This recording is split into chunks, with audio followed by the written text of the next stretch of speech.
இந்த தேர்தலில் வெற்றி தோல்வியை பற்றி கவலைப்படாமல் உங்கள் ఆదరవై కోరి இந்த களத்திலே நாங்கள் நிற்கிறோம். ఈ ఎన్నికల్లో విజయము ఓటమి గురించి మేము ఎలాంటి ఇబ్బంది పడకుండా మీ యొక్క ఆదరణ పొందడానికి మీ యొక్క అంగీకారాన్ని పొందడానికి మాత్రమే మేము ఇక్కడికి వచ్చి ఉన్నాం. வெற்றி பெற முடியாது என்பது தெரியும். ஆனாலும் வெற்றி பெறுவதற்காக போட்டியிடவில்லை. உங்களின் அறிமுகம் தேவை, எங்களின் அறிமுகம் உங்களுக்கு தேவை என்பதற்காக போட்டியிடுகிறோம். విజయం సాధిస్తామని మేము పోటీలోకి రావడం లేదు. విజయం సాధించకపో దానివల్ల మేమేమి ఇబ్బంది పడడం లేదు. కానీ ఈ పార్టీ ప్రజల యొక్క ఆదరణ పొందాలి, మీ యొక్క హృదయాల్లో స్థానం దక్కించుకోవాలి. రానున్న కాలంలో మీరే విజికే పార్టీ సభ్యులుగా ముందుకెళ్లాలని కోరి మేము ఇక్కడికి వచ్చి ఉన్నాం. தமிழ்நாட்டை பொறுத்தவரையில் விடுதலை சிறுத்தைகள் கட்சி திராவிட முன்னேற்ற கழகத்தின் கூட்டணியில் அங்கம் வகிக்கிறது. 2 தொகுதிகளில் ஏற்கனவே வெற்றி பெற்ற ஒரு அரசியல் கட்சியாகும். తమిళనాడుకు సంబంధించినంత వరకు డిఎంకే కక్షితో పొత్తు చేసుకుని 2 పార్లమెంట్ స్థానాలని కైవసం చేసుకుని అక్కడ రాజకీయంలో కీలకమైనటువంటి పాత్రను పోషిస్తూ ఉంది. 4 சட்டமன்ற உறுப்பினர்களை பெற்றிருக்கிற கட்சி, 4 ఎమ్మెల్యేలను కలిగినటువంటి పార్టీ, நூற்றுக்கணக்கான உள்ளாட்சி பிரதிநிதிகளை கொண்டிருக்கிற கட்சி, వందల సంఖ్యలో కౌన్సిలర్లు సర్పంచులను కలిగినటువంటి పార్టీ. இந்த முறையும் நாங்கள் 2 தொகுதிகளில் போட்டியிடுகிறோம். ఇక్కడ కూడా ఆంధ్రప్రదేశ్ లో 7 స్థానాల్లో మేము పోటీ చేస్తూ ఉన్నాం. நானும் கட்சியின் பொதுச் செயலாளரும் 2 நாடாளுமன்ற தொகுதிகளில் பானை சின்னத்திலே போட்டியிட்டோம். నేను అయ్యంతో పాటు జనరల్ సెక్రటరీ అయినటువంటి జనరల్ సెక్రటరీ కూడా 2 పార్లమెంట్ స్థానాలకి పోటీ చేశారు. கட்டாயம் அந்த 2 தொகுதிகளிலும் நாங்கள் வெற்றி பெறுவோம் என்ற நம்பிக்கை உள்ளது. తప్పకుండా ఆ యొక్క 2 పార్లమెంట్ సభ్యత్వంలో కూడా అఖండ మెజారిటీతో మేము గెలవబోతున్నాం. நாங்கள் மட்டுமல்ல, திமுக தலைமையிலான கூட்டணி 40 இடங்களிலும் வெற்றி பெறும். మేము మాత్రమే కాదు, డిఎంకేతో పొత్తు పెట్టుకుంటున్నటువంటి 40 స్థానాలను కూడా దిగ్విజయంగా మేము విజయం సాధించబోతున్నాం. தமிழ்நாட்டை பொறுத்தவரையில் பிஜேபிக்கு அங்கு இடமே இல்லை. తమిళనాడుకి సంబంధించినంత వరకు బీజేపీకి అక్కడ అడుగు పెట్టడానికి స్థానమే లేదు. ஒரு இடத்தில் கூட அவர்களால் வெற்றி பெற முடியாது. ఒకే ఒక స్థానంలో కూడా వాళ్ళు ఏమి ఓట్లు సాధించలేరు. 22 இடங்களில் அவர்கள் போட்டியிடுகிறார்கள். அதிலே பெரும்பாலான இடங்களில் அவர்கள் டெபாசிட்டை இழப்பார்கள். 22 సీట్లకు వాళ్ళు పోటీ చేస్తున్నారు. అందులో పెద్ద సంఖ్యలో సీట్లలో వాళ్ళు డిపాజిట్ ను కూడా కోల్పోయే పరిస్థితి ఉంది. திமுக கூட்டணியிலே இடம்பெற்றுள்ள காங்கிரஸ் 10 தொகுதிகளில் போட்டியிடுகிறது. திமுக కూటమితో ఉన్నటువంటి డిఎంకే కూటమితో ఉన్నటువంటి కాంగ్రెస్ 10 స్థానాల్లో పోటీ చేస్తుంది. அந்த 10 தொகுதிகளிலும் காங்கிரஸ் வெற்றி பெறுவதற்கு வாய்ப்புள்ளது. ఆ 10 స్థానాల్లో కాంగ్రెస్ ఘన విజయం సాధించడానికి అవకాశాలు ఉన్నాయి. ஆனால் ஆந்திர பிரதேசத்தினுடைய அரசியல் நிலைமை முற்றிலும் மாறாக இருக்கிறது. అయితే ఆంధ్రప్రదేశ్ యొక్క రాజకీయ పరిస్థితులు దానికి తమిళనాడుకి మరీ భిన్నంగా ఉన్నాయి. ஆந்திர பிரதேசத்தில் காங்கிரஸ் கட்சியோடு கூட்டணி வைக்க வேண்டும் என்று விடுதலை சிறுத்தைகள் கட்சி முயற்சித்தது. ఆంధ్రప్రదేశ్ లో ఉన్న రాజకీయ పార్టీలకి కాంగ్రెస్ తో పొత్తు పెట్టుకోవాలని మేము ప్రయత్నించాం. ஒரு மாதத்திற்கு முன்பு நானும் மாநில தலைவர் வித்யாசாகர் அவர்களும் ஆந்திர பிரதேச காங்கிரஸ் கமிட்டியின் தலைவர் ஷர்மிளா மேடம் அவர்களை நேரிலே சந்தித்தோம். ఒక వారానికి ముందు మన ఆంధ్రప్రదేశ్ అధ్యక్షులైనటువంటి విద్యాసాగర్ గారు, నేను కాంగ్రెస్ పిసిసి చైర్మన్ అయినటువంటి షర్మిళా గారిని కలిశాం. హైదరాబాద్లో அவருடைய இல்லத்தில் சந்தித்தோம். హైదరాబాద్ లో వారి గృహానికి వెళ్లి ఆమెని కలిశాం. காங்கிரஸை ஆந்திராவிலே வலுப்படுத்த வேண்டும், அதற்கு விடுதலை சிறுத்தைகளும் உங்களோடு இருக்க விரும்புகிறோம் என்று சொன்னோம். కాంగ్రెస్ ని ఆంధ్రప్రదేశ్ లో బలపరచాలి, అందుకు విముక్తి చిరుతల కక్ష కూడా మీకు తోడై ఉంటుందని మేము చెప్పాం. கூட்டணியில் எங்களையும் இணைத்துக் கொள்ளுங்கள், எங்களுக்கு ஓரிரு இடங்கள் நாடாளுமன்றத்திலும் சட்டமன்றத்திலும் ஒதுக்குங்கள் என்று கேட்டுக்கொண்டோம். కాంగ్రెస్ కూటమిలో మేము కూడా భాగస్థులం ఉంటాము. ఆంధ్రప్రదేశ్ లో మాకు 1-2 సీట్లు కేటాయించండి, అందులో మీకు సహకరిస్తాం, మనం ఘన విజయాన్ని సాధించదామని ఆమెకు చెప్పాము. ஆனால் காங்கிரஸ் கட்சி அதை ஏற்றுக்கொள்ளவில்லை. అయినా కాంగ్రెస్ పార్టీ దాన్ని అంగీకరించలేదు. அதை பற்றி நாங்கள் கவலைப்படவில்லை. దాని గురించి మనం ఏమీ బాధపడడం లేదు. நாங்கள் ஆந்திராவிலே இப்போதுதான் அறிமுகமாகி இருக்கிற ஒரு அரசியல் இயக்கம். మేము ఇప్పుడిప్పుడే ఆంధ్రప్రదేశ్ లో పరిచయం అవుతున్నటువంటి பார்టీ. எனவே மக்களிடத்தில் இந்த கட்சியை அறிமுகப்படுத்த வேண்டும், ஒரு மாற்று வாய்ப்பு இருக்கிறது என்பதை எடுத்துரைக்க வேண்டும் என்பதற்காகத்தான் நாங்கள் போட்டியிடுகிறோம். అందువలననే మేము ఆంధ్రప్రదేశ్ ప్రజానికానికి పరిచయం అవ్వాలి, మన వల్ల కూడా రాజకీయంలో అధికారం సాధించవచ్చు అనే ధైర్యాన్ని జనాల్లో కల్పించాలనే విషయంతోనే మేము ఇక్కడ పోటీ చేస్తూ ఉన్నాం. காங்கிரஸ் உள்ளிட்ட 28 கட்சிகள் ஒன்று சேர்ந்து அகில இந்திய அளவில இந்தியா என்கிற பெயரில் ஒரு கூட்டணியை உருவாக்கி இருக்கிறோம். కాంగ్రెస్ తో పాటు 22 పార్టీలంతా కలిసి భారతదేశంలో మహాకూటమిగా చేరి ఇండియా అనేటువంటి పేరుతో కూటమిని చేశాం. காங்கிரஸோடு 2 கம்யூனிஸ்ட் கட்சிகள் உள்ளன. కాంగ్రెస్ తో పాటు 2 కమ్యూనిస్ట్ పార్టీలు ఉన్నాయి. திமுக உள்ளது, డిఎంకే ఉంది. மம்தா பானர்ஜி அவர்களின் தலைமையிலான திரிணாமுல் காங்கிரசும் அந்த கூட்டணியிலே உள்ளது. మమతా బెనర్జీ పార్టీ అయినటువంటి తృణమూల్ కాంగ్రెస్ కూడా ఈ కూటమిలో ఉంది. ஆம் ஆத்மி கட்சி கெஜ்ரிவால் அவர்களின் கட்சியும் அந்த கூட்டணியில் உள்ளது. ఆమ్ ఆద్మీ పార్టీ కేజ్రీవాల్ పార్టీ కూడా ఈ కూటమిలో ఉంది. லல்லு பிரசாத் யாதவனுடைய கட்சி அந்த கூட்டணியிலே உள்ளது. లల్లూ ప్రసాద్ యాదవ్ యొక్క పార్టీ కూడా ఈ కూటమిలో ఉంది. முலாயம் சிங் யாதவனுடைய கட்சியும் அந்த கூட்டணியில் உள்ளது. ములాయం సింగ్ యాదవ్ యొక్క పార్టీ కూడా ఈ కూటమిలో భాగమే. அந்த கூட்டணியில் எமது விடுதலை சிறுத்தைகள் கட்சியும் இடம்பெற்றுள்ளது என்பதை நான் பதிவு செய்ய விரும்புகிறேன். అలాంటి మహాకూటమిలో మన విముక్తి చిరుతల పార్టీ కూడా ఒక అంగంగా ఉన్నదానికి మనము చాలా గర్విస్తూ ఉన్నాం. ஒட்டுமொத்தமாக அகில இந்திய அளவில 28 கட்சிகள் ஒன்று சேர்ந்து உருவாக்கி இருப்பதுதான் இந்தியா கூட்டணி. మొత్తం మీద భారతదేశం అంతటికి దాదాపు 28 పార్టీలు కలిసి మహాకూటమిగా ఏర్పడినదే ఇండియా కూటమి.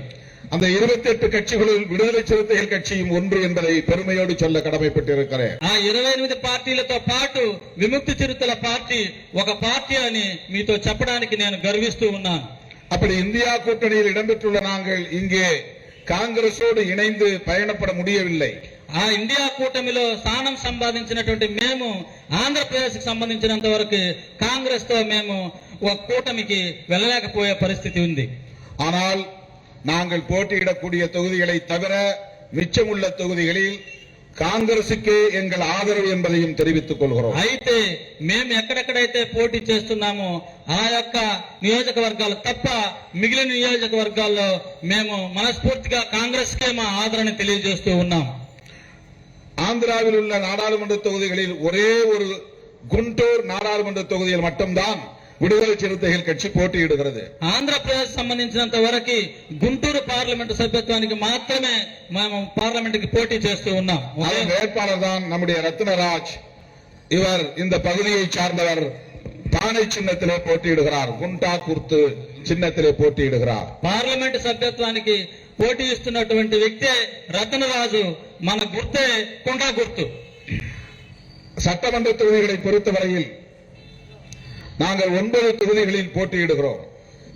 అసెంబ్లీ స్థానాల్లో మేము 9 అసెంబ్లీ స్థానాలకు పోటీ చేస్తూ ఉన్నాం. பழமநேரு, குப்பம், பூத்தலப்பட்டு, ஸ்ரீ காளஹஸ்தி, கொண்டேப்பி, மர்காபுரம், பாப்பட்லா, பொன்னூர், குண்டூர் வெஸ்ட், குண்டூர் மேற்கு, இந்த 9 தொகுதிகளில் மட்டும் போட்டியிடுகிறோம். ఈ 9 స్థానాల్లో మాత్రమే విసికే పార్టీ పోటీకి సిద్ధమై ఉన్నది. மிச்ச தொகுதிகளில் எங்கள் ஆதரவு காங்கிரஸ் கட்சிக்கே என்று சொல்ல கடமைப்பட்டிருக்கிறோம். మిగిలిన స్థానాలన్ని చోట మా యొక్క ఆదరణ కాంగ్రెస్ పార్టీకి మాత్రమే. பொன்னூரில் நடைபெறும் இந்த பொதுக்கூட்டத்தின் வாயிலாக పొన్నూరులో జరుగుతున్నటువంటి ఈ బహిరంగ సభ సందర్భంగా ఆంధ్రప్రదేశ్ மக்களுக்கு நான் ஒரு வேண்டுகோள் விடுக்கிறேன். ఆంధ్రప్రదేశ్ ప్రజానికానికి నేను ఒక విన్నపాన్ని తెలియజేసుకుంటున్నాను. நாங்கள் போட்டியிடக்கூடிய இந்த 9 தொகுதிகளில் தவிர மற்ற தொகுதிகளில் நீங்கள் இந்தியா கூட்டணியை, காங்கிரஸ் కూటమిயை ఆదరించ வேண்டும் என்று కేట్టుకొల్கிறேன். మేము పోటీ చేస్తున్నటువంటి 9 స్థానాలు తప్ప మిగిలిన స్థానాలు అన్నిటిలో కూడా కాంగ్రెస్ సంబంధించినటువంటి కూటమికే మీ యొక్క ఆదరణ తెలియజేయాలని కోరుకుంటూ ఉన్నాను. ஏன் இந்தியா கூட்டணியை ஆதரிக்க வேண்டும் என்கிற கேள்வி எழலாம். ఎందుకు మనం ఇండియా కూటమిని ఆదరించాలి అనేటువంటి ప్రశ్న మనలో మొదలవచ్చు. விடுதலை சிறுத்தைகள் கட்சி ஆந்திர பிரதேசத்தை பொறுத்தவரையில் காங்கிரஸ் கூட்டணியில் இல்லை. ஆனாலும் ஏன் காங்கிரஸ் கூட்டணியின் பிற வேட்பாளர்களுக்கு ஆதரவளிக்க வேண்டும் என்ற கேள்வி எழுவது இயல்புதான். ఆంధ్రప్రదేశ్ సంబంధించినంత వరకు విముక్తి చిరుతల పార్టీ కాంగ్రెస్ తో కూటమిలో లేకపోయినప్పటికీ కూడా వీళ్ళెందుకు కాంగ్రెస్ ని మాత్రం బలపరచాలని చెప్తున్నారనేటువంటి సందేహం మీలో కలగుండొచ్చు. அதற்கு ஒரே ஒரு காரணம் தான் உள்ளது. దానికి ఒకే ఒక కారణం ఉంది. பாரதிய ஜனதா கட்சி மீண்டும் ஆட்சிக்கு வரக்கூடாது. భారతీయ జనతా పార్టీ మరొకసారి అధికారంలోకి రాకూడదు. மோடி மீண்டும் பிரதமர் ஆகக்கூடாது. మోడీ మరొకసారి ప్రధానమంత్రి కాకూడదు. மீண்டும் மோடி பிரதமரானால் இந்த நாட்டையும் மக்களையும் ஜனநாயகத்தையும் யாராலும் காப்பாற்ற முடியாது. మళ్ళీ గాని మోడీ ప్రధానమంత్రి అయితే ఈ దేశ ప్రజలని ఇక్కడ ఉన్నటువంటి ప్రజాస్వామ్యాన్ని ఎవ్వరూ కూడా కాపాడలేనటువంటి పరిస్థితి. கடந்த 10 ஆண்டுகளில் நாம் சந்தித்த கொடுமைகள் இடர்கள் போதும். మన గత 10 సంవత్సరాల్లో మనం అనుభవించిన వేదనలు హింసలు ఇవన్నీ చాలు. தயவுகூர்ந்து நீங்கள் இதை மறுபரிசீலனை செய்ய வேண்டும். దయచేసి మీరు మరొక మారు జాగ్రత్తగా ఆలోచించండి. கடந்த காலங்களில் நீங்கள் பிஜேபி ஆதரித்திருக்கலாம். ஆகவே இந்த முறை அதை மறுபரிசீலனை செய்ய வேண்டும். గత ఎన్నికల్లో మీరు బీజేపీని ఆదరించి ఉండొచ్చు. అయితే ఈ ఎన్నికల్లో మాత్రం మీరు జాగ్రత్తగా ఆలోచించి బీజేపీ నుంచి బయటపడాల్సిన పరిస్థితి. கடந்த 10 ஆண்டுகளில் மோடி என்ன சாதனைகளை செய்திருக்கிறார்? గత 10 సంవత్సరాల్లో ఆయన సాధించినటువంటి సాధనలు ఏంటి? திறந்தோறும் மேடைகளில் பேசிக் கொண்டிருக்கிறார். ஒரு முறையாவது இந்த சாதனையை நான் செய்திருக்கிறேன் என்று அவரால் பட்டியல் போட முடிந்ததா? ప్రతిరోజు బహిరంగ సభల్లో మాట్లాడుతూనే ఉన్నాడు. కానీ భారతదేశానికి 10 సంవత్సరాల్లో నేను చేసిన అభివృద్ధి ఇది అని ఒక అభివృద్ధిని ఆయన చెప్పలేకపోతున్నాడు.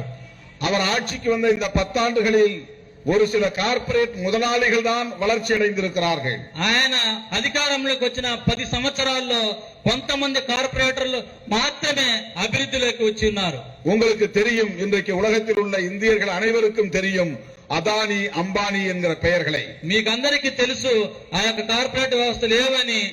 భారతదేశంలో ఉన్న ప్రజలందరికీ కూడా వాళ్ళెవరో తెలుసు. వాళ్ళే అదానీ అంబానీ అని.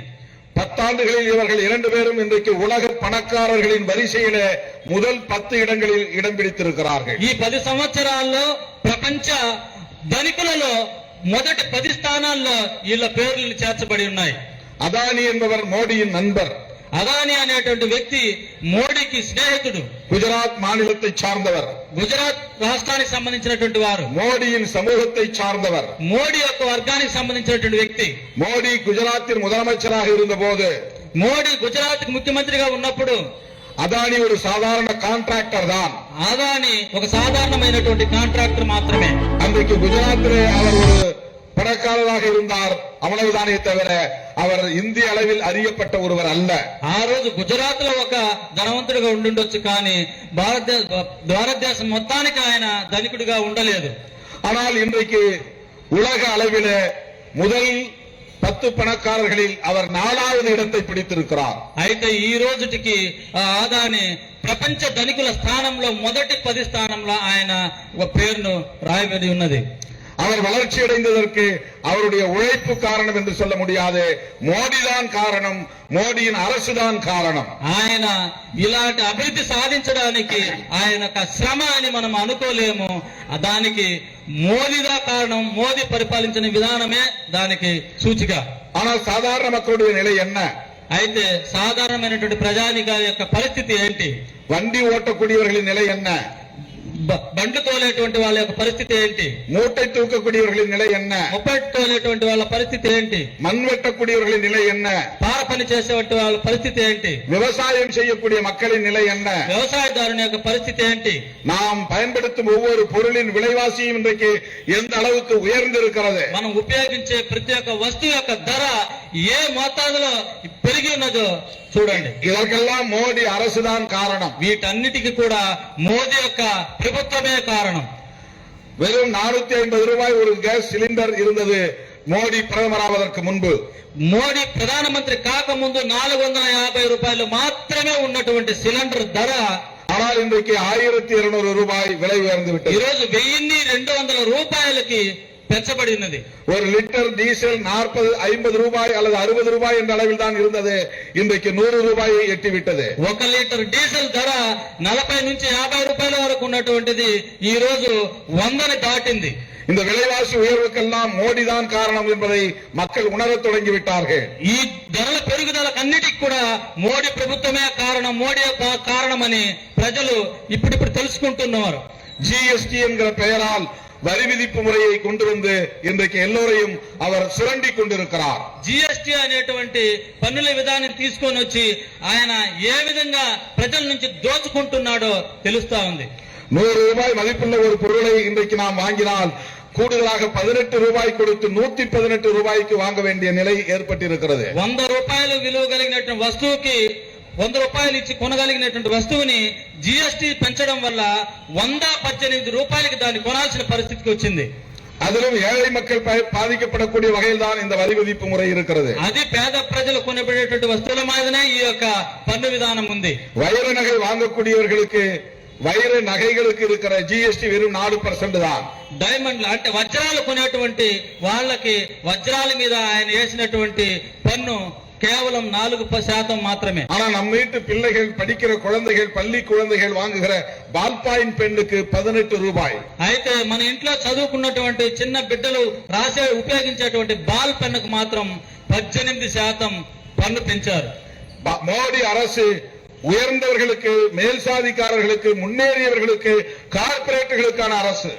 మోడీ యొక్క ప్రభుత్వము ఎవరైతే ఉన్నత కులస్తులు ఉన్నారో, ఎవరైతే ధనికులై ఉన్నారో వాళ్ళకి తోడు వెళ్లి వాళ్ళ అభివృద్ధిని పెట్టడానికి, వాళ్ళకి దోచి పెట్టడానికి అయినటువంటి ప్రభుత్వమే. மோடி அரசு கார்ப்பரேட் முதலாளிகளை வளர்ப்பதற்குத்தான் பொருளாதார கொள்கைகளை வரையறுத்திருக்கிறது. మోడీ యొక్క ప్రభుత్వము కార్పొరేట్ వాళ్ళ యొక్క అభివృద్ధిని సాధించడానికి మాత్రమే భారతదేశాన్ని. சிறு குறு தொழில் செய்யக்கூடியவர்கள் இன்றைக்கு நலிந்து போய் கிடக்கிறார்கள். చిన్న చిన్న పరిశ్రమలు చేసుకునేటువంటి ఇంటి ద్వారా ఇంట్లో పరిశ్రమ చేసుకునేటువంటి వారి యొక్క పరిస్థితి హీన స్థితికి దిగజారి పరిశ్రమలు మూతపడినటువంటి పరిస్థితి ఉంది. பெட்டிக்கடை போன்ற சிறு வணிகர்கள், சிறு சிறு தொழில் செய்யக்கூடியவர்கள் எல்லாம் இன்றைக்கு கார்ப்பரேட் முதலாளிகளால் பாதிக்கப்பட்டிருக்கிறார்கள். చిన్న చిన్న వ్యాపారం పెట్టుకుని తట్టా పుట్టా పెట్టుకుని చిన్న చిన్న షాపులు పెట్టుకునేటువంటి వ్యాపారస్తులు అందరూ కూడా ఈ కార్పొరేట్ సంస్థల ద్వారా వాళ్ళ యొక్క వ్యాపారాలు హీనమైపోయాయి. விவசாயம் செய்யக்கூடிய விவசாயிகளுக்கும் விவசாய கூலி தொழிலாளர்களுக்கும் எதிரான சட்டங்களை கொண்டு வந்த அரசு மோடி அரசு. వ్యవసాయదారుడికి, వ్యవసాయ కూలీలకి వ్యతిరేకమైనటువంటి చట్టాలను తీసుకొచ్చినటువంటి ప్రభుత్వమే మోడీ ప్రభుత్వం. பஞ்சாப், ஹரியானா மாநிலங்களை சார்ந்த விவசாயிகள் 1.25 வருடம் தொடர்ந்து போராடியதை இந்த நாடு அறியும். పంజాబ్, హర్యానా యొక్క ప్రదేశంలో ఉన్నటువంటి రైతులు 1.25 సంవత్సరాల పాటు పోరాటం సలిపినటువంటి చరిత్రని మీరందరూ ఎరిగి ఉన్నారు. பஞ்சாப் மாநிலத்திற்கான அசெம்பிளி தேர்தல் வந்தபோது அச்சப்பட்டு மோடி அந்த சட்டங்களை திரும்ப பெற்றார். పంజాబ్ లో ఎన్నికలు వచ్చినప్పుడు రైతులకు భయపడి ఆ యొక్క చట్టాలని మళ్ళీ వాపస్ తీసుకునేటువంటి పరిస్థితి వచ్చింది. அந்த சட்டங்களை எல்லாம் திரும்ப பெற்றாலும் கூட பஞ்சாப் மாநிலத்து மக்கள் மோடிக்கு பாடம் புகட்டினார்கள். ఆ యొక్క చట్టాలని వెనక్కి తీసుకున్నప్పటికీ కూడా మోడీని వాళ్ళు అంగీకరించలేదు, వాళ్ళకి చేయకుండా పోయారు. பஞ்சாப் மாநிலத்திலே பாரதிய ஜனதா படுதோல்வியை சந்தித்தது. పంజాబ్ రాష్ట్రంలో భారతీయ జనతా పార్టీ ఓటమిని చెవి చూసింది. ஆனால் கெஜ்ரிவாலின் கட்சி ஆம் ஆத்மி ஆட்சியை கைப்பற்றியது. అయితే ఆమ్ ఆద్మీ అక్కడ ప్రభుత్వాన్ని కైవసం చేసుకున్నది. அதாவது இந்தியா முழுவதும் விவசாயிகள் இன்றைக்கு பிஜேபிக்கு எதிராக இருக்கிறார்கள், அதை மறந்துவிடக் கூடாது. అయితే భారతదేశం అంతటా ఈ రోజు వ్యవసాయదారులు, వ్యవసాయ కూలీలు భారతీయ జనతా పార్టీకి వ్యతిరేకంగా ఉన్నారు. ఆ విషయాన్ని మనం మర్చిపోకూడదు. ஏற்கனவே இந்தியாவில் தொழிலாளர்களுக்கு என்று 44 சட்டங்கள் இருந்தன. అంతకు ముందే ఇక్కడ ఉన్నటువంటి కార్మికులకి 44 చట్టాలు ఉండేవి. அவற்றை எல்லாம் தொகுத்து 4 சட்டங்களாக மாற்றிவிட்டார் மோடி. వాటన్నిటిని తీసేసి కార్మికుల సంక్షేమానికి 4 చట్టాలు మాత్రమే తీసుకొచ్చేశారు. அந்த சட்டங்கள் அனைத்தும் கார்ப்பரேட் முதலாளிகளுக்கு சாதகமாக இருக்கிறது. ఆ యొక్క చట్టాలన్నీ కూడా కార్పొరేట్ యజమానులకి అనుకూలంగా ఉన్నాయి. அதனால் தொழிலாளர்கள் முழுவதும் இன்றைக்கு மோடி அரசுக்கு எதிராக இருக்கிறார்கள். అందుకే వ్యాపారస్తులు అందరూ కూడా భారతీయ జనతా పార్టీకి వ్యతిరేకులై ఉన్నారు. முஸ்லிம்கள் இங்கே பாதுகாப்பாக வாழ முடியவில்லை. ముస్లింలకి ఇక్కడ భద్రత లేదు. கிறிஸ்தவர்கள் பாதுகாப்பாக வாழ முடியவில்லை. క్రైస్తవులకు ఇక్కడ భద్రత లేదు.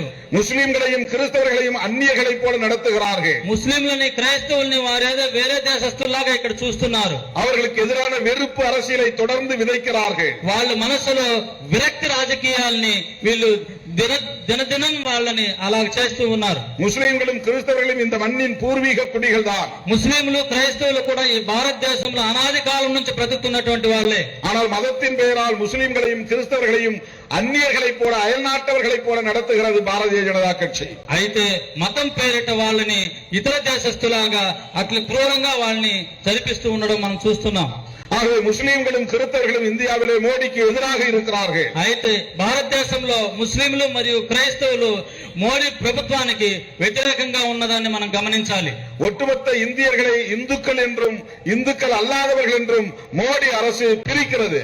భారతదేశం అంతటిని హిందువులని హిందువులు కాని వారని విభజించడానికి భారతీయ జనతా పార్టీ ప్రయత్నిస్తున్నది. ஒற்றுமையாக வாழ்கிற மக்களிடையே சண்டையை மூட்டி விடுகிறது. ఐక్యంగా బ్రతుకుతున్నటువంటి భారతీయుల్ని గొడవలు పెట్టడానికి ప్రయత్నిస్తున్నది. எஸ்சி எஸ்டி மக்களும் இங்கே பாதுகாப்பாக வாழ முடியவில்லை. ఎస్సీ ఎస్టీలు ఇక్కడ భద్రతగా ఉండలేరు.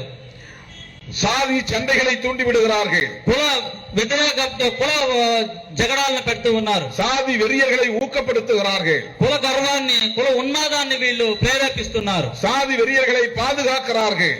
కుల ఉన్మాదాన్ని సృష్టించే వాళ్ళని వాళ్ళు ప్రొటెక్ట్ చేస్తున్నారు. இதே பொன்னூரில் பர்னபாஸ் சாதியின் பெயரால் படுகொலை செய்யப்பட்டார். ఇదే పొన్నూరులో బర్నబాస్ అనే వ్యాపారి కులం కారణంగానే హత్య చేయబడ్డారు. அந்த படுகொலையை கண்டித்து விடுதலை சிறுத்தைகள் கட்சி மட்டும்தான் இதே இடத்தில் ஒரு கண்டன ஆர்ப்பாட்டத்தை நடத்தியது. ఆ యొక్క ఘోరమైనటువంటి హత్యను గురించి ఒకే ఒక పార్టీ వీసీకే పార్టీ మాత్రమే ఇక్కడ సమావేశం ఏర్పాటు చేసి ఖండించి ఉన్నాం. பர்னபாஸ் படுகொலையை கண்டித்து ஒரு கட்சி கூட இங்கே வாய் திறக்கவில்லை. బర్నబాస్ హత్యని ఖండించి ఏ పార్టీ కూడా సభ నిర్వహించలేదు, ఖండించలేదు కనీసం. அதே போல பலமனேறு பகுதியில் நடந்த கௌரவ படுகொலை, ஆணவ கொலை, ஹானர் கில்லிங், அதை கண்டித்து நாடாளுமன்றத்திலே குரல் எழுப்பியவன் இந்த திருமாவளவன் தான். అదే విధంగా భారతదేశం అంతటా కుల ఉన్మాదులు చేసే హత్యలకి గౌరవాన్ని చేసేటువంటి హత్యలకి ప్రేమ వివాహాల వల్ల చేసేటువంటి హత్యల గురించి పార్లమెంటులో ప్రశ్నించిన వ్యక్తి ఒకే ఒక తిరుమావళవన్ మాత్రమే. 10 ஆண்டுகளுக்கு முன்பு ஸ்ரீகாகுளம் அருகே லட்சுமிப்பேட்டையில் சாதி படுகொலை நடந்தது.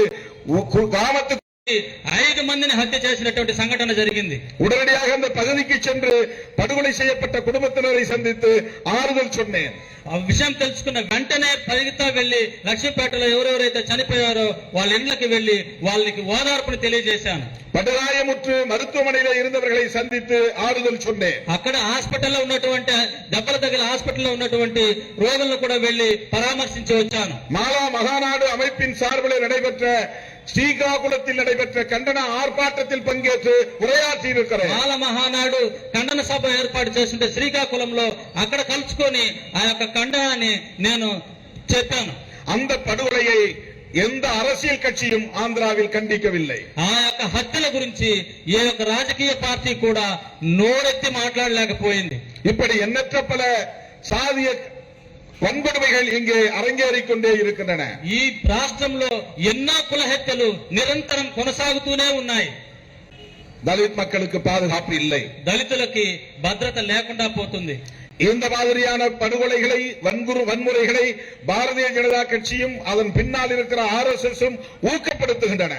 ఇలాంటి హత్యలని ఇలాంటి ఘోరాలని భారతీయ జనతా పార్టీ వాళ్ళకి వెనుకున్నటువంటి RSS బలపరుస్తూ జనాల్ని హింసిస్తూ ఉన్నారు.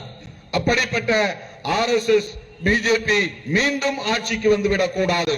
అలాంటి మత ఉన్మాదం తలకెక్కినటువంటి భారతీయ జనతా పార్టీ RSS మరొకసారి అధికారానికి రాకూడదు. இவற்றையெல்லாம் தாண்டி இன்னொரு செய்தியை உங்களுக்கு நான் சொல்ல கடமைப்பட்டிருக்கிறேன். వీటన్నిటికన్నా కూడా ఇంకొక ముఖ్యమైన విషయాన్ని మీకు నేను తెలియజేయగలుగుతున్నాను. இதுதான் மிக மிக முக்கியமாக நீங்கள் கவனத்தில் கொள்ள வேண்டும். ఇది చాలా ముఖ్యమైన విషయం. மிகப்பெரிய ஆபத்து இந்த தேசத்தை சூழ்ந்திருக்கிறது. మహా ప్రమాదము ఈ దేశానికి పొంచి ఉన్నది. பிஜேபி ஆர்எஸ்எஸ் மீண்டும் ஆட்சிக்கு வந்தால், బీజేపీ ఆర్ఎస్ఎస్ మరొకసారి అధికారంలోకి వస్తే, நரேந்திர மோடி மீண்டும் பிரதமர் ஆனால், నరేంద్ర మోడీ మరొకసారి ప్రధానమంత్రి అయితే, புரட்சியாளர் அம்பேத்கர் எழுதிய பாரத ராஜாங்கத்திற்கு ஆபத்து சூழ்ந்திருக்கிறது என்பதை நான் சுட்டிக்காட்ட விரும்புகிறேன். మహాజ్ఞాని బాబాసాహెబ్ అంబేద్కర్ గారు రాసినటువంటి రాజ్యాంగానికి ప్రమాదం పొంచి ఉన్నదని గుర్తించండి. பாரதிய ஜனதா கட்சியும் ஆர்எஸ்எஸும் புரட்சியாளர் அம்பேத்கர் சிலைக்கு மாலை அணிவிக்கிறார்கள். ஆனால் அவர் எழுதிய சட்டத்தை அழிக்க பார்க்கிறார்கள். భారతీయ జనతా పార్టీ అలాగే ఆర్ఎస్ఎస్ వాళ్ళు బాబాసాహెబ్ అంబేద్కర్ యొక్క విగ్రహానికి పూలమాలలు వేస్తారు, కానీ ఆయన రాసిన రాజ్యాంగాన్ని తుడిచివేయాలని ప్రయత్నిస్తున్నారు. அதற்கு காரணம் என்னவென்றால், దానికి కారణం ఏంటంటే, அந்த பாரத ராஜாங்கம் தான் நமக்கு இடஒதுக்கீட்டை தருகிறது. ఆ భారత రాజ్యాంగమే మనకి రిజర్వేషన్లను కల్పించి ఉన్నది. சமூக நீதி என்கிற கோட்பாட்டை தருகிறது. సామాజిక న్యాయం అనే సిద్ధాంతాన్ని మనకు బోధిస్తుంది. சமத்துவத்தை போதிக்கிறது. సమానత్వాన్ని మనకి బోధిస్తా ఉంది. சகோதரத்துவத்தை போதிக்கிறது. సహోదరత్వాన్ని బోధిస్తా ఉంది.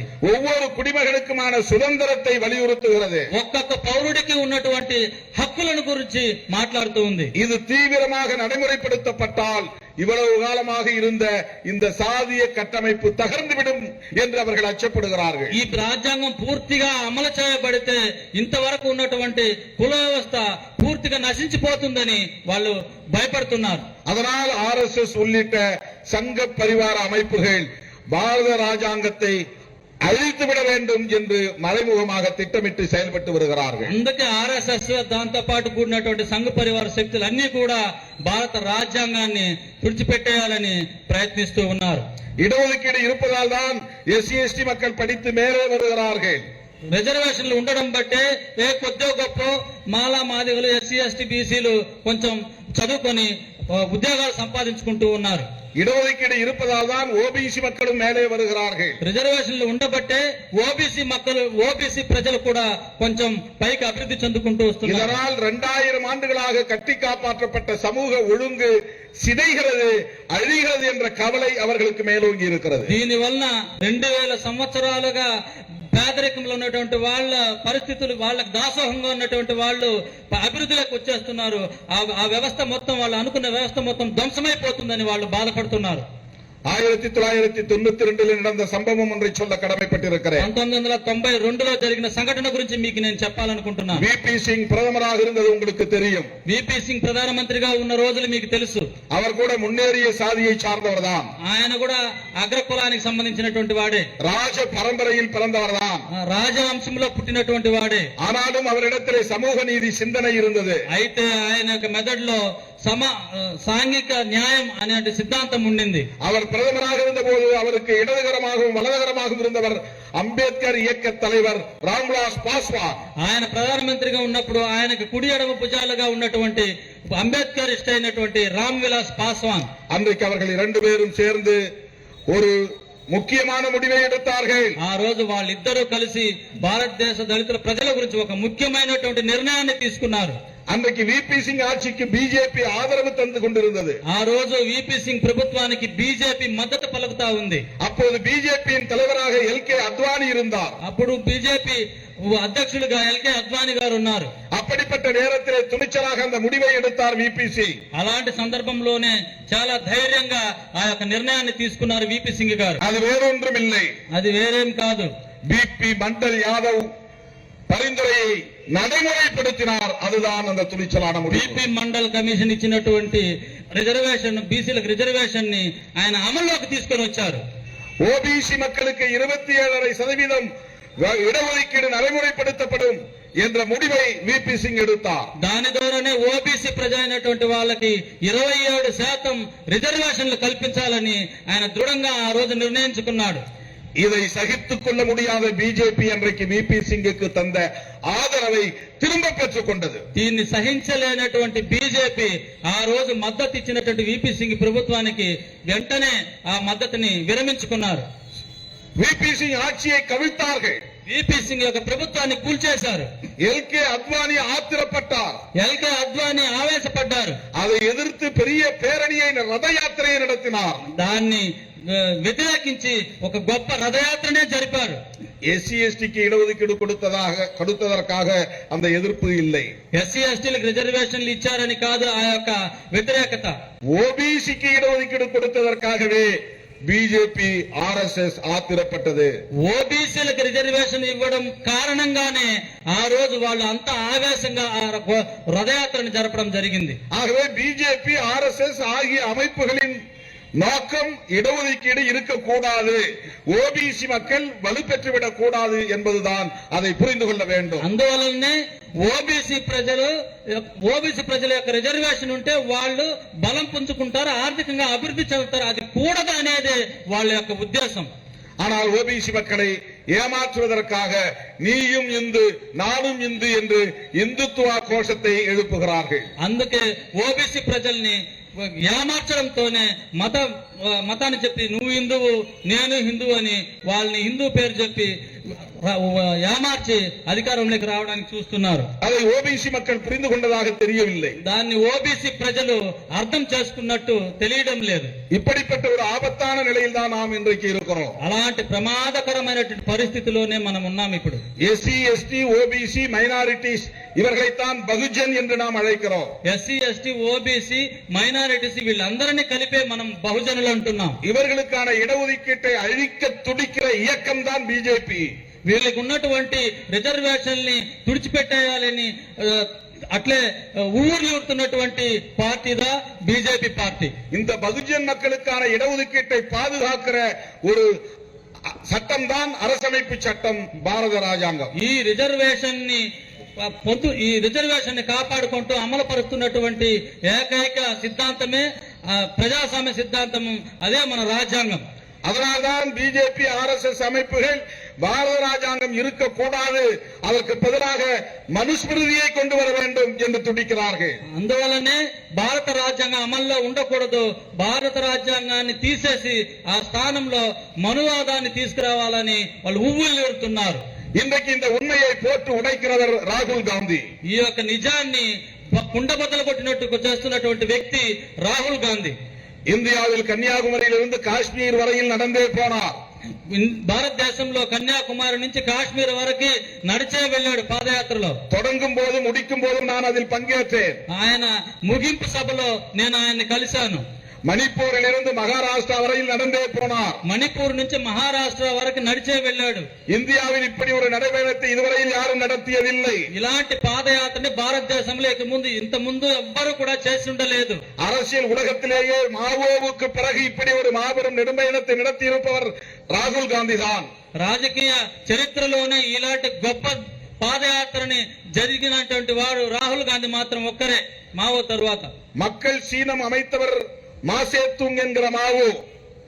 மக்கள் சீனம், மக்கள் அமைப்பு, மக்கள் நாடு, மக்கள் சீனம் சொல்லுங்க, மக்கள் சைனா.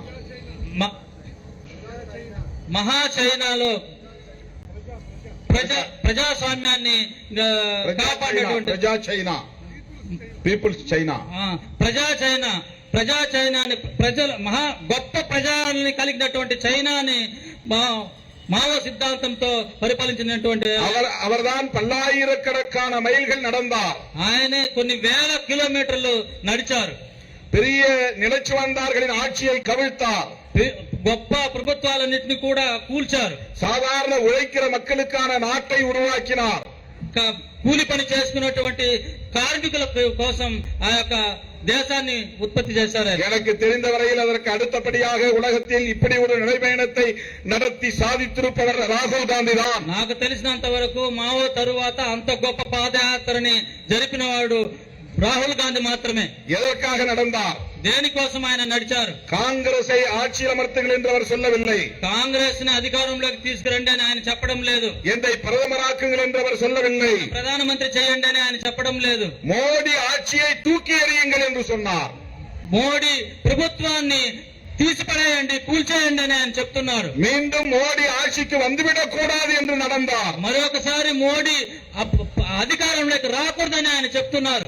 అంబేద్కర్ எழுதிய அரசமைப்பு சட்டத்தை பாதுகாக்க வேண்டும் என்று நடந்தார். అంబేద్కర్ రాసినటువంటి రాజ్యాంగాన్ని మీరు ప్రొటెక్ట్ చేయండి అని ఆయన చెప్తున్నారు. சமூக நீதி என்கிற இடஒதுக்கீட்டை பாதுகாக்க நடந்தார். సాంఘిక న్యాయాన్ని రిజర్వేషన్ ని రక్షించడం కోసం ఆయన నడిచారు. ராகுல் காந்தி ஷெட்யூல் காஸ்ட் சமூகத்தை சார்ந்தவர் இல்லை. రాహుల్ గాంధీ ఏమి ఎస్సీ కాదు.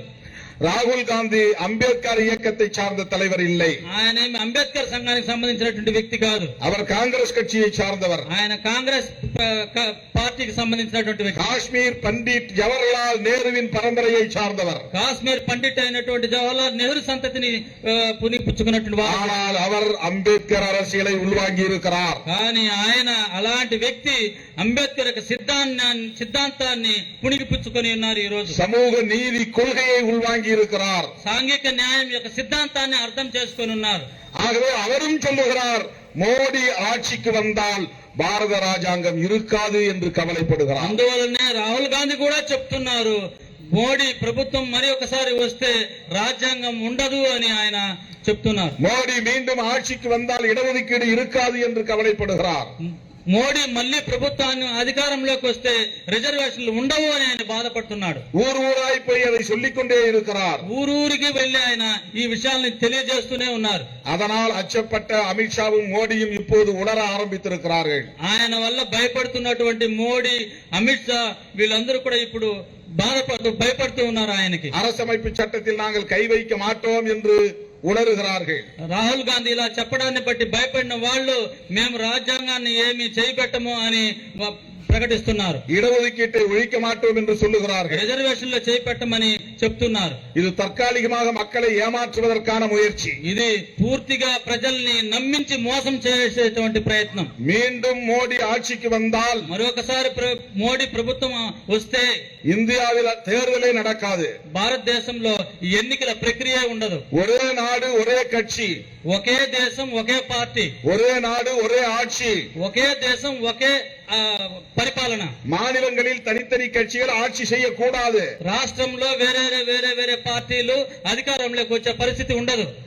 டெல்லியிலும் பிஜேபி ஆள வேண்டும், ஆந்திராவிலும் பிஜேபி ஆள வேண்டும். ఢిల్లీలో బీజేపీ ఉంటుంది, ఆంధ్రప్రదేశ్ లోని బీజేపీ అధికారంలో ఉంటుంది. டெல்லியிலும் பிஜேபி ஆள வேண்டும், தெலுங்கானாவிலும் பிஜேபி ஆள வேண்டும். ఢిల్లీలోనూ బీజేపీ అధికారంలో ఉంటుంది, తెలంగాణలోనూ బీజేపీ అధికారంలో ఉంటుంది. இதுதான் அவர்களின் திட்டம். ఇదే వాళ్ళ యొక్క ఆలోచన. ஒரே நாடு ஒரே மதம், ఒకే దేశం ఒకే మతం. முஸ்லீம்கள் இங்கே இருக்கக்கூடாது, ముస్లింలు ఉండడానికి వీల్లేదు. கிறிஸ்தவ மதம் இருக்கக்கூடாது, క్రైస్తవులు ఉండడానికి వీల్లేదు. புத்த மதம் இருக்கக்கூடாது. బుద్ధులు ఉండడానికి వీల్లేదు. அப்படியே இருந்தாலும் அவர்களுக்கு ஓட்டுரிமை கூடாது. ఒకవేళ అలా ఉండగలిగితే వాళ్ళకి ఓట్లు వేసే హక్కు ఉండదు. ஒரே நாடு ஒரே மதம் தான், ఒకే దేశం ఒకే మతమే, ஒரே நாடு ஒரே கலாச்சாரம், ఒకే దేశం ఒకే కళాచారం మాత్రమే. RSS என்ன சொல்லுகிறதோ அப்படித்தான் எல்லோரும் வாழ வேண்டும். ఆర్ఎస్ఎస్ ఏమైతే చెప్తుందో అలాగే ఈ దేశ ప్రజలు బ్రతకాల్సిన పరిస్థితి. மாட்டுக்கறி யாரும் சாப்பிடக்கூடாது, గొడ్డు కూర ఎవరు తినడానికి కుదరదు. இப்படியெல்லாம் மீண்டும் மோடி ஆட்சிக்கு வந்தால் இங்கே நடக்க போகிறது. ఈ విషయాలన్నీ మరొక మారు మోడీ అధికారంలోకి వస్తే జరుగుతాయి. மோடியே இந்த நாட்டின் அதிபராகக்கூடிய நிலை உருவாகிவிடும். మోడీ ఈ దేశానికి ఆధిపత్యం చెలాయించే వ్యక్తిగా అయిపోతాడు. பிரதமர் என்கிற பதவி இருக்காது. ஜனாதிபதி ஒருவர்தான் அமெரிக்காவிலே ஆட்சி செய்வதைப் போல இந்தியாவிலே ஆட்சி நிர்வாகத்தை கொண்டு வருவதற்கு பிஜேபி முயலுகிறது. ప్రధానమంత్రి లాంటి వ్యవస్థలు ఉండదు. ప్రెసిడెంట్ వ్యవస్థ, అధ్యక్ష వ్యవస్థ మాత్రమే ఈ భారతదేశంలో ఉంటుంది. ఆ అధ్యక్షుడు మోడీ మాత్రమే ఉంటాడు. இது வெறும் கற்பனை அல்ல, ఇది ఏమీ కల కాదు. இது என்னுடைய யூகம் இல்லை, ఇది నేను ఆలోచించినటువంటి ఆలోచన కాదు. இதுதான் உண்மை, ఇది నిజం, సత్యం. ஆகவே பிஜேபி மீண்டும் ஆட்சிக்கு வரக்கூடாது என்பதுதான் உங்களிடத்தில் நாம் விடுக்கிற வேண்டுகோள். అందువలనే బీజేపీ మరి ఒక మారు అధికారంలోకి రాకూడదని మిమ్మల్ని కోరుకుంటున్నటువంటి విన్నపం. இதெல்லாம் பிஜேபியோடு கூட்டணி வைத்திருக்கிற சந்திரபாபு நாயுடு அவர்களுக்கு தெரியாதா? ఇవన్నీ బీజేపీతో కూటమి కట్టినటువంటి చంద్రబాబు నాయుడుకి తెలియదా? இதெல்லாம் பிஜேபியோடு கூட்டணி வைத்திருக்கிற பவன் கல்யாணுக்கு தெரியாதா? ఇదంతా పవన్ కళ్యాణ్ గారికి తెలియదా? தெரியும், తెలుసు. ஆனாலும் அவர்கள் சாதாரண மக்களை பற்றி கவலைப்படவில்லை. అయితే వాళ్ళు సాధారణమైనటువంటి జనాల గురించి బాధపడటం లేదు. பிஜேபிக்கு ஆட்சிக்கு வந்தால் நாங்கள் வரவேற்போம் என்கிற நிலைப்பாட்டில் தான் இன்றைக்கு ஜெகன்மோகன் ரெட்டியும் இருக்கிறார். బీజేపీ అధికారంలోకి వస్తే నేను స్వాగతిస్తాననే పరిస్థితిలోనే జగన్మోహన్ రెడ్డి కూడా ఉన్నారు. వైఎస్ఆర్ కட்சி தனியே நிற்கிறது. వైఎస్ఆర్ పార్టీ సెపరేట్ గానే పోటీ చేస్తా ఉంది. பிஜேபியோடு சேரவில்லை, బీజేపీతో కలవలేదు. ஆனால் அவர்கள் பிஜேபிக்கு எதிரி இல்லை. అయితే ఆయన బీజేపీకి ఎదురు అయితే కాదు. நாளைக்கு பிஜேபி ஆட்சிக்கு வந்தால் இவர்களும் அவர்களுக்கு சப்போர்ட் செய்வார்கள். రేపు బీజేపీ అధికారంలోకి వస్తే వైఎస్ఆర్సీపీ కూడా వాళ్ళకి మద్దతు ఇస్తుంది. ஆக டிடிபி கட்சிக்கும் சரி ஒய்எஸ்ஆர்சிபி கட்சிக்கும் சரி இடஒதுக்கீட்டை பற்றியோ அரசாங்க சட்டத்தை பற்றியோ பாரத ராஜாங்கத்தை பற்றியோ கவலை இல்லை. టీడీపీకి అయితే ఏమి, వైఎస్ఆర్సీపీకి అయితే ఏమి, ఇక్కడ ఉన్నటువంటి ప్రజానీకాన్ని గురించి, ప్రజాస్వామ్యం గురించి, రాజ్యాంగం గురించి వాళ్ళకేమి ఇబ్బందులు అయితే లేవు. அப்படி கவலை இருந்திருந்தால் அவர்கள் இந்தியா கூட்டணியிலே சேர்ந்திருக்க வேண்டும். అలాంటి సామాన్య జనాల గురించి, సంక్షేమం గురించి ఆలోచించే వ్యక్తులైతే వాళ్ళు ఇండియా కూటమిలో చేరి ఉంటారు. பார்ப்பன சமூகத்தை பிறந்தவராக இருந்தாலும் மம்தா பானர்ஜி துணிச்சலாக பிஜேபியை எதிர்க்கிறார். బ్రాహ్మణ కుటుంబంలో పుట్టిన కానీ మమతా బెనర్జీ ఈ రోజు బీజేపీని వ్యతిరేకిస్తున్నారు. அதே போல ஒரு முன்னேறிய சாதியை சார்ந்தவர் தான் கெஜ்ரிவால், அவரும் இன்றைக்கு பிஜேபியை எதிர்க்கிறார். ఒక అగ్రవర్ణానికి సంబంధించినటువంటి కేజ్రీవాల్ ఈ రోజు బీజేపీని వ్యతిరేకిస్తున్నారు. அவர்களுக்குள்ள துணிச்சல் ஏன் இங்கு டிடிபிக்கும் ஒய்எஸ்ஆர்சிபிக்கும் இல்லை? వాళ్ళకున్నటువంటి ధైర్యం, వాళ్ళకున్నటువంటి సంఘ సంస్థ వీళ్ళకి ఎందుకు ఇక్కడ లేకపోతుంది? కాంగ్రెస్ வந்தாலும் ஆதரிப்போம், பிஜேபி வந்தாலும் ஆதரிப்போம் என்கிற நிலையில் அவர்கள் இருக்கிறார்கள். కాంగ్రెస్ వచ్చినా పర్లేదు, బీజేపీ వచ్చినా పర్లేదు, మనం వాళ్ళకి మద్దతు ఇస్తామనే పరిస్థితిలో ఆంధ్రాలో ఉన్న నాయకులు ఉన్నారు. பிஜேபி ஆட்சிக்கு வந்தால் இடஒதுக்கீடு இல்லாமல் போனாலும் அவர்களுக்கு அதை பற்றி கவலை இல்லை. బీజేపీ అధికారంలోకి వచ్చి రిజర్వేషన్లు తీసేస్తే కూడా దాని గురించి వాళ్ళకేమీ బాధ లేదు. இதெல்லாம் தயவு செய்து கவனத்திலே கொள்ள வேண்டும். ఇవన్నీ కూడా మీరందరూ చాలా జాగ్రత్తగా గమనించాలి. இதை பேசுவதற்காகத்தான் நாங்கள் தேர்தலில் இருக்கிறோம். దీన్ని మాట్లాడడం కోసమే మేము ఎన్నికల్లో పోటీ చేస్తూ ఉన్నాం. இதை உங்களுக்கு சொல்லுவதற்காகத்தான் நாங்கள் தேர்தலில் இருக்கிறோம். ఈ విషయాలన్నీ మీకు తెలియజేయడం కోసమే మేము ఎన్నికల్లో పోటీ చేస్తున్నాం. எங்களையும் ஒரு அரசியல் சக்தியாக நீங்கள் ஏற்க வேண்டும் என்று கேட்டுக்கொள்கிறோம். మా పార్టీని కూడా ఒక రాజకీయ శక్తిగా మీరు అంగీకరించాలని కోరుకుంటున్నాం. ஆந்திராவிலே இருக்கிற ஏறத்தாழ 23% எஸ்சி/எஸ்டி மக்களின் பிரச்சனைகளை பேசுகிற ஒரு முதல் இயக்கமாக விடுதலை சிறுத்தைகள் கட்சி இன்றைக்கு இருக்கிறது. ఆంధ్రప్రదేశ్ లో ఉన్నటువంటి దాదాపు 23% ఉన్న దళితుల యొక్క సమస్యల గురించి మాట్లాడే పార్టీగా ఈ విడుదల సిద్ధుల కక్షి ఉంది. முஸ்லிம்கள், கிறிஸ்தவர்கள் என்கிற 5% மக்களுக்காகவும் குரல் கொடுக்கிற இயக்கம் விடுதலை சிறுத்தைகள் கட்சி. 5% ప్రజల కోసం మాట్లాడేటువంటి పార్టీగా విసికే పార్టీ ఉంది. அதே போல ஓபிசி சமூகமாக இருக்கிற அனைவருக்கும் இடஒதுக்கீட்டுக்காக குரல் கொடுக்கிற இயக்கம் விசிகே. ఓబీసీలకు ఉన్నటువంటి రిజర్వేషన్లు కాపాడడం కోసం మాట్లాడే పార్టీగా విసికే పార్టీ ఈ రోజు ఉంది. எனவே விடுதலை சிறுத்தைகள் கட்சியை ஆதரிக்க வேண்டும். అందువల్లనే మీరందరూ కూడా విసికే పార్టీని ఆదరించాలి. குண்டூர் நாடாளுமன்ற தொகுதியின் வேட்பாளர் ரத்னராஜ் அவர்களுக்கு குண்டா சின்னத்திலே வாக்களிக்க வேண்டும். గుంటూరు పార్లమెంటు అభ్యర్థి అయినటువంటి రత్నరాజు గారికి కుండ గుర్తు మీద మీ ఓట్లను వేయాలి. குண்டூர் மேற்கு தொகுதியிலே போட்டியிடுகிற வித்யாசாகர் அவர்களுக்கு குண்டக்கூர்த்திலே வாக்களிக்க வேண்டும். గుంటూరు పశ్చిమ అసెంబ్లీ స్థానానికి అభ్యర్థిగా ఉన్నటువంటి ఎన్జే విద్యాసాగర్ గారికి కుండ గుర్తు మీద మీరు ఓట్లు వేయాలి. குண்டூர் சட்டமன்ற தொகுதியிலே போட்டியிடுகிற டாக்டர் மாணிக்கராவ் அவர்களுக்கு குண்டக்கூர்த்தி சின்னத்திலே வாக்களிக்க வேண்டும். కొన్నూరు అసెంబ్లీ స్థానంలో పోటీయిడుతున్నటువంటి రతనరాజు గారికి మీ యొక్క ఓట్లను కుండ గుర్తుపై వేయాలి. பாப்பட்ல சட்டமன்ற தொகுதியிலே போட்டியிடக்கூடிய சந்தோஷ்குமார் அவர்களுக்கு கேஸ் சிலிண்டர் சின்னத்திலே வாக்களிக்க வேண்டும். బాపట్ల అసెంబ్లీ నియోజకవర్గంలో విసికే అభ్యర్థిగా పోటీ చేస్తున్నటువంటి చంద్రశేఖరరావు గారికి గ్యాస్ సిలిండర్ గుర్తుపై మీ ఓట్లను వేయాలి. நாங்கள் வெற்றி பெறுவதற்காக போட்டியிடவில்லை, మేము గెలవడం కోసం పోటీ పడడం లేదు. நம்முடைய எதிரிகள் யார் என்று அடையாளப்படுத்துவதற்காக போட்டியிடுகிறோம். మన యొక్క శత్రువులు ఎవరో గుర్తించడం కోసం మేము పోటీలో దిగుతున్నాం. நாங்கள் வெற்றி பெறுவதற்காக போட்டியிடவில்லை, మేము గెలుపొందడం కోసం ఈ పోటీలో దిగలేదు. உங்களுக்கு எங்களை அறிமுகப்படுத்துவதற்காக போட்டியிடுகிறோம். మీకు మమ్మల్ని పరిచయం చేసుకోవడం కోసం పోటీ చేస్తున్నాం. நாங்கள் வெற்றி பெறுவதற்காக போட்டியிடவில்லை, మేము గెలుపొందడం కోసం పోటీ చేయడం లేదు. உங்களுக்கு ஒரு மாற்று வாய்ப்பு இருக்கிறது, மாற்றி ஓட்டு போடுங்கள் என்று சொல்லுவதற்காக போட்டியிடுகிறோம். మీ యొక్క గొప్ప మార్పును సంతరించుకుంటారు, రాజకీయంగా మీరు మార్పును సంతరించుకోండి అని చెప్పడం కోసం పోటీ చేస్తున్నాం. எனவே எங்கள் வேட்பாளர்களை ஆதரியுங்கள். అందువల్లనే మా యొక్క అభ్యర్థులు అందరినీ మీరు ఆదరించాలని பானை சின்னத்திலும் கேஸ் சிலிண்டர் சின்னத்திலும் வாக்களியுங்கள் என்று கேட்டு முடிக்கிறேன். நன்றி, வணக்கம். కుండ గుర్తు మీద అలాగే గ్యాస్ సిలిండర్ గుర్తు మీద మీ అమూల్యమైన వేచి వాళ్ళని గెలిపించవలసిందిగా కోరుకుంటూ ఉన్నాను. நமது சின்னம் మన గుర్తు కుండ గుర్తు, మన గుర్తు, కుండ గుర్తు, మన గుర్తు, కుండ గుర్తు, మన గుర్తు, కుండ గుర్తు, మన గుర్తు, కుండ గుర్తు, మన గుర్తు, కుండ గుర్తు, మన ఓటు, మన ఓటు, మన ఓటు, குண்டகுர்த்திக்கு, మన పార్టీ, விசிகே, మన పార్టీ, விசிகே, మన పార్టీ, விசிகே, మన ఓటు, குண்ட గుండె గుర్తు, మన ఓటు, గ్యాస్ సిలిండర్, మన గుర్తు, గుండె గుర్తు. మన పార్టీ వీసీకే, మన రాజ్యం మనకే, మనకే. మన పార్టీ, మన పార్టీ, మన పార్టీ, మన రాజ్యం, మన రాజ్యం, మన